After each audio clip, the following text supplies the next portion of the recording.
Greetings, friends. Welcome to Daily Discipleship with Father Kirby. Today is Friday, April 25th, and today I'd like to talk about come, have breakfast. But first, in this season of Easter, let's pray together the act of hope. In the name of the Father, of the Son, of the Holy Spirit, amen.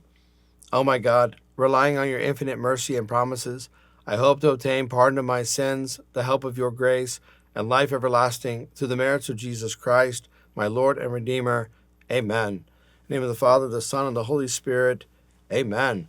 The Lord is risen, dear friends. He is truly risen. Happy Easter. We are still celebrating the Easter octave. And today we are given a powerful passage of Scripture. The apostles are told by the risen Christ, meet me in Galilee.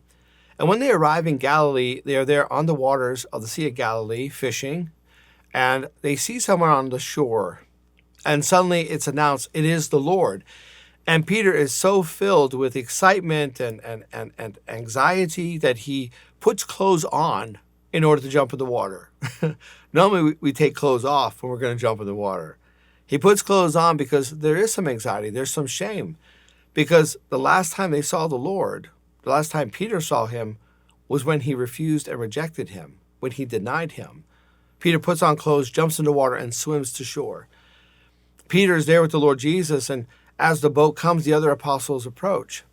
And what is the Lord Jesus doing? Is he standing there with a big old stick saying, I've been waiting for you guys, right?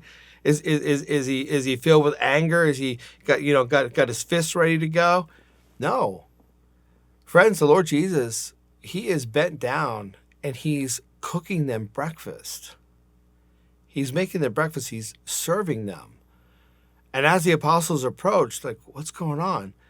And the Lord says, come, have breakfast, relax, eat something.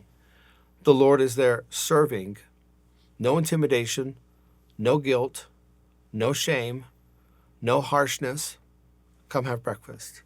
And then as they begin to be with him, then the Lord asks Peter, he's the chief apostle, whether he loves him 3 times. Again, 3 times Peter has to say he loves him in order to reconcile the 3 denials. And that was it. Again, no shame, no harsh judgment, simply, do you love me? Love, we are told in the Scriptures, covers a multitude of sins.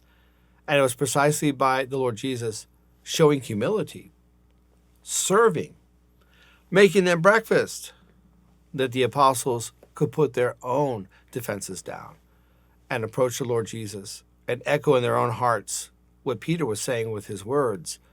I do love you, Lord. Yes, I love you. I love you more than these. When we find ourselves away from the Lord and we think he's angry, he's going to get us. We just kind of surround ourselves with guilt and shame and so on. The Lord's standing right there saying, hey, come have some breakfast, right? Relax. What are you doing? Just come be with me. Do you love me? Yes, Lord, I love you. I'm so sorry. It's good. Let's start over. It's time to move forward. So today, the Lord shatters all the false views we have in our fallenness. He's so angry, he's trying to get us. Oh, no. The Lord just says, hey, come over here. Have some breakfast. And those are our thoughts for today, dear friends. I want to thank you for joining me. I encourage you, keep fighting the good fight. And remember, friends, you can have these daily reflections sent right to your inbox every morning when you subscribe to dailydiscipleship.org. God bless you.